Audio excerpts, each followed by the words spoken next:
Hello, Teacher Kim here, and welcome back to my channel. So I just want to talk a minute about corrections. When you are working with a student who maybe is a little older, how do you handle corrections?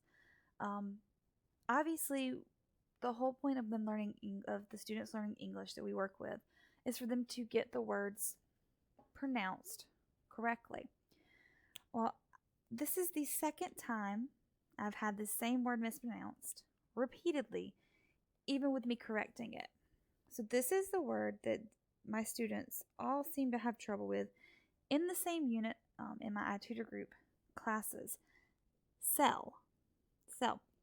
So every time we would see cell, they call it kel. They make it's the C a k sound, which with cake it is a k sound.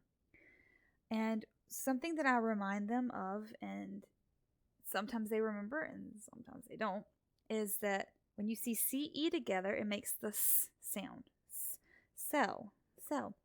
But what do you do when a student, even with you correcting him, continues to mispronounce the word?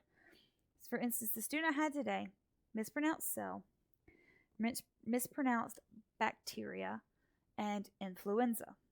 You can kind of get the idea of what our topic was, right? We were reading a story about viruses, and these are the words that he had the most, virus, that was another word he had trouble with, he had the most trouble with.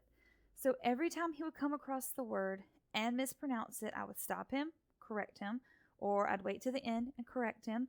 I would underline, highlight, correct. With iTutorGroup, we can type on the screen, so I put the pronunciation on the screen. So the best I can tell you, because this is something that's really hard, is when they continue to mispronounce a word, even like cell. Teach them the rule, which is, CE makes the S sound, and then just continue to practice. Now, with the student I had today, that was hard. He did not want to repeat. He did not want to answer questions. But unfortunately for him, I've had many students that same way. He was 12 years old, and for whatever reason, 12-year-old boys do not want to be corrected. They do not want you to tell them they are wrong. And I hate to tell them, but sometimes they're wrong.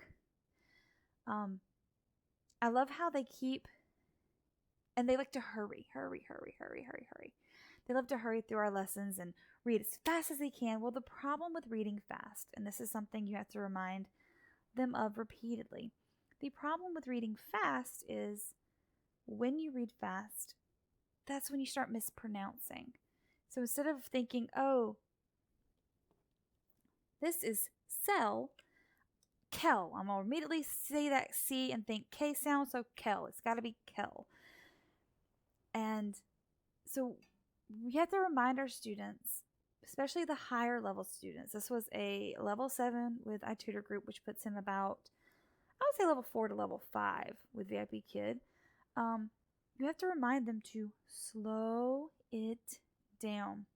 So something I always tell my students, or I'll make them practice it again, is slow down.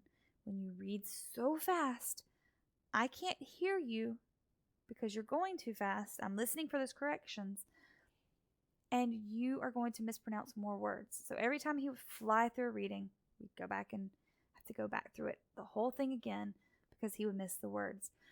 So what do you do?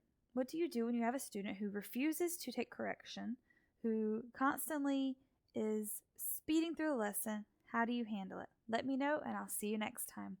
Bye!